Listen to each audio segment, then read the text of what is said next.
있으면 분양가 정책에서 분양가 규제는 그냥 가는 겁니다. 쉽게 가볼까요? 분양가 정책.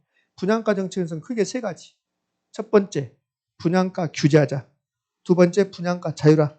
세 번째가 뭘까요? 선분양, 후분양이라고. 그 분양가 정책에서 가장 중요한 게 분양가 규제, 분양가 상한제. 시행하고 있다, 시행하지 않는다. 시행하고 있다. 무슨 법? 주택법에서. 그러면 분양가 규제는 시장의 균형보다 높은 수준, 낮은 수준. 낮은 수준에서 분양가 규제함으로써 무주택자의 주택 구입 부담을 만다 감소시킬 게 목적이다. 이걸 높은 수준 이렇게 내니까 높은 수준 그럼 틀림만 낮은 수준에서. 그러면 낮은 수준을 규제할 때 어떤 효과가 발생할까? 요건 제가 굳이 설명할 필요 없어요. 뭐가 똑같아요?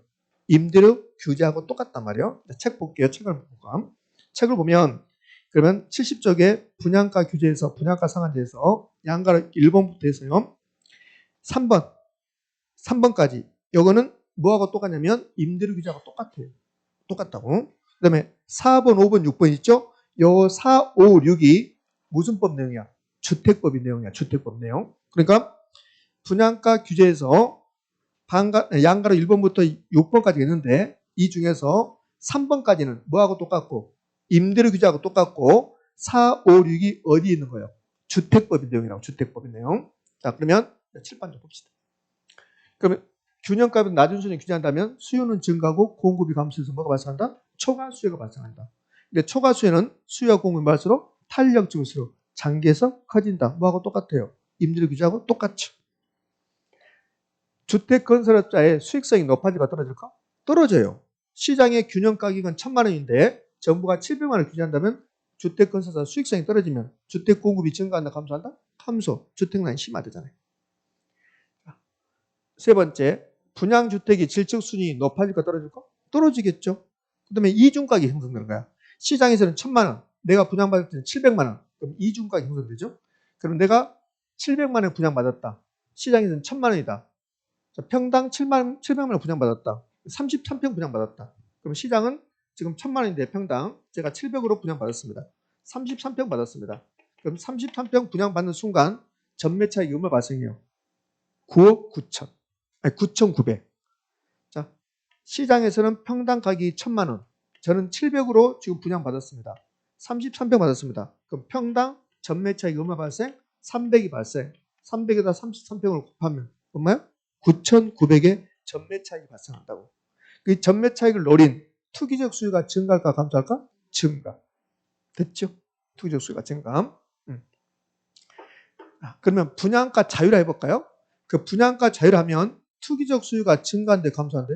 감소. 분양가 자율화에서는 전매 차익이 발생하지 않기 때문에. 그러면 분양가 자율화 해놓으면 분양주택이 질적 수익이 높아져 떨어져요? 자율화하면? 높아져요. 자율화. 자율화 시켜놓으면 그러면 양질의 자재를 써서 분양가를 높게 받는단 말이에요. 그러니까 분양가 자율화는 기하지 말고 반대야, 반대. 뭐하고 반대? 분양가 규제하고 반대.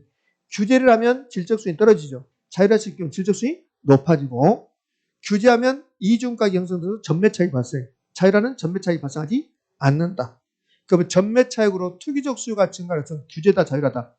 규제다. 규제. 자율화면 그럼 투기적 수요는 감소할 것이다. 이렇게.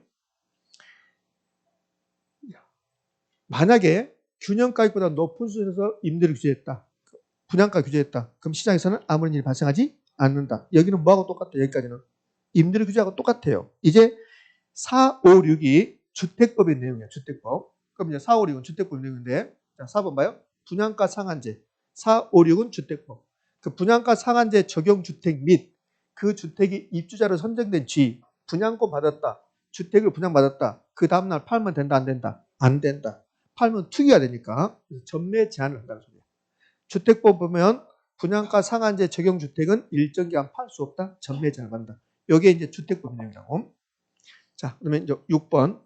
공공택지에 공급하는 도시형 생활주택.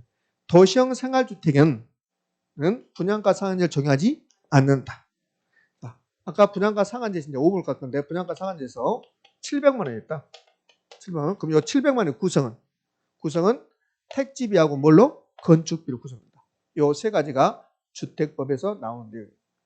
그럼 분양가 규제가 시험에 나오면 그러면 임대료 규제하고 똑같이 생각하고 세 가지만 추가하는 거야. 세 가지 추가 주택법의 내용. 그럼 전매 제한이 있다 없다? 있다. 전매 제한이 있다. 전매 제한. 분양가 규제 나오면 전매 제한이 있다. 그다음에 택지비하고 건축비로 구성된다.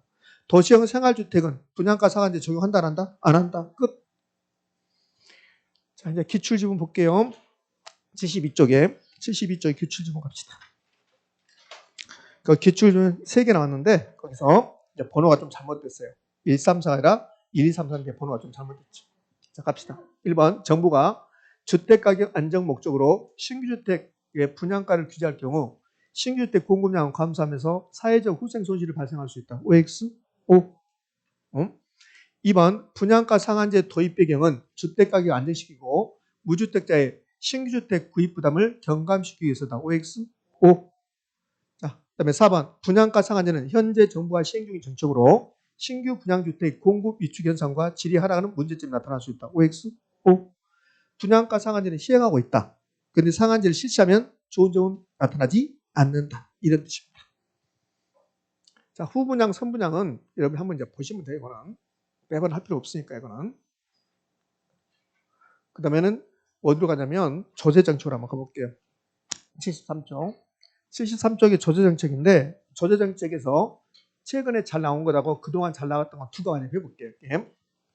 조세정책은 최근에 가장 잘 나온 게 이겁니다. 요거. 세법선에서 배우는 거. 부동산 조세는 취득할 때 내는 세금, 보유할 때 내는 세금, 처분할 때 내는 세금 이렇게 세 가지 형태가 있다. 그런데 이걸 국세, 지방세로 나누라 한단다.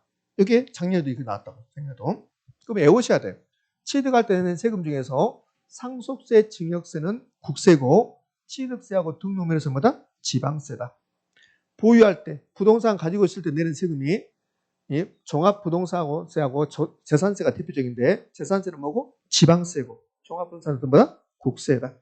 그럼 처분할 때 가장 대표적인 세금이 뭐다? 양도소득세인데 양수는 국세고 지방소득세라는 것도 있어요. 이거는 뭐다? 지방세다. 암기사항입니다. 그럼 시험은 이렇게 내요. 재산세는 보유 단계에서 부과하는 국세이다.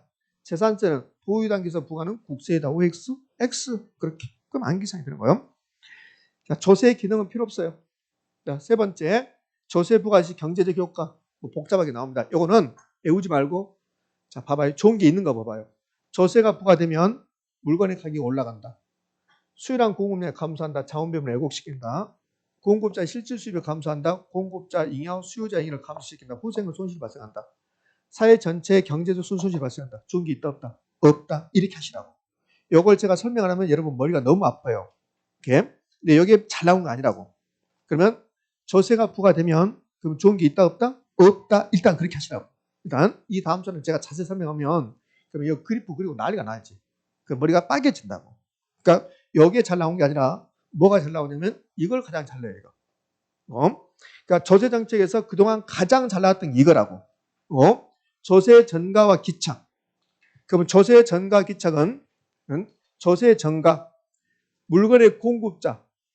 내가 임대인이야. 임대인이 공급자잖아요. 그럼 국가가 임대인에게 세금을 부과시킨다고. 근데 그 세금 부과시키면 임대인이 세금 전부 또는 일부를 임차인에 넘기는 거야. 이걸 전가라고 한다. 조세 전가. 그럼 내가 임대인이고 여러분 임차인인데 국가가 저에게 임대인에게 세금을 부과했어요. 그럼 한 달에 100만 원 부과했다. 그럼 제가 100만 원 중에서 30만 원 여러분에 떠넘길 수 있다는 거야. 그걸 조세 전가야. 그럼 시험 이렇게 된다고. 임차인에게 부과되는 임대인에게 부과되는 세금은 장차 임차인에게 전가될 수 있다. OX, O 이렇게 된단 말이에요. 이렇게. 그럼 이제 조세 전가는 떠넘긴 거야. 그러면 제가 여러분의 30을 떠넘기면 그럼 여러분의 부담은 얼마야? 30. 저는 얼마? 70. 그걸 조세 기착이라고 해요. 국가는 나에게 100만 원 부과했다고. 근데 제가 여러분에게 30을 떠넘겼다고. 그게 전가. 그 결과 여러분이 30 부담, 제가 70 부담. 그게 조세 부담 기착이 된다. 그러면 조세 전가 기착은 결국 조세 부담액의 크기가 되는 거야. 누가 조세를 많이 부담하는가? 요거는 비만을 외우는 거야. 비만. 그 비만이 무슨 말이냐면 수요 공급의 상대적 탄력성 결정. 여기서 또 탄력성이 나온다고. 그러면 세금은 부과되면 수요자, 공급자 중에서 수요자가 많이 내는 경우도 있고 공급자가 많이 내는 경우가 있다. 근데 뭘로 결정한다? 탄력성으로 결정한다는 소리예요.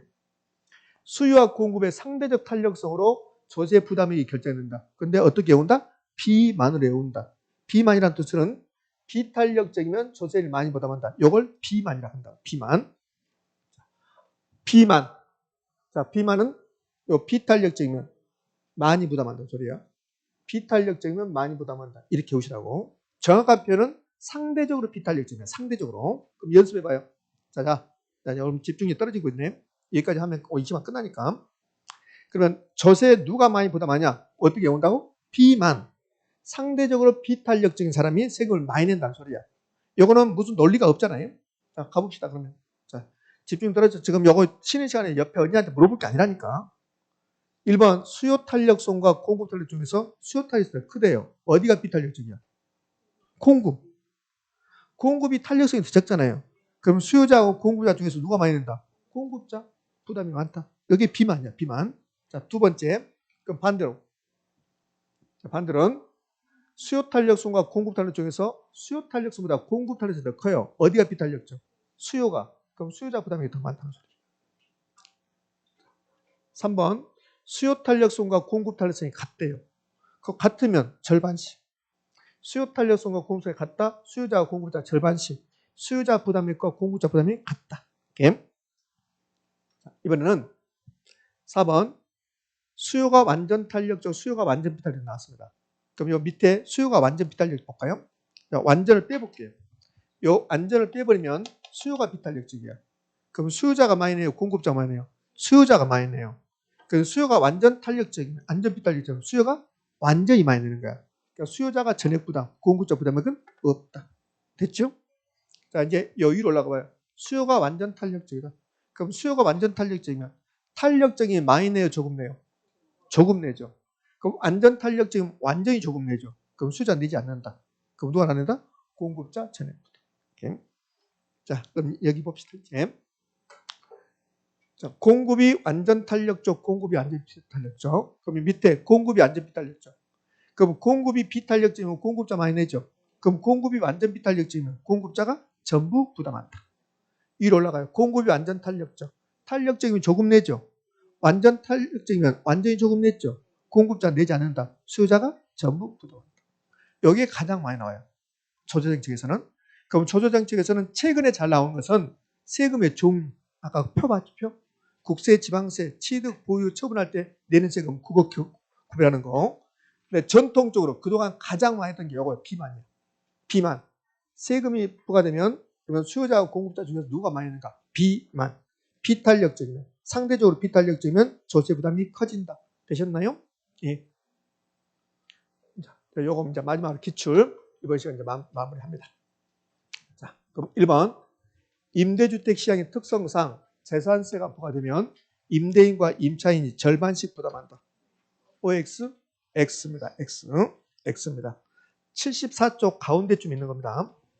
그러면 요 수요자, 임대인과 임차인이 절반씩 부담하려면 어떤 특징이 있어야 돼요?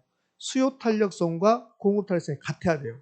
그런데 임대주택 시장의 특성이, 수요 탄력성과 공급 탄력성이 같다는 법이 있어요? 없어요? 없어요.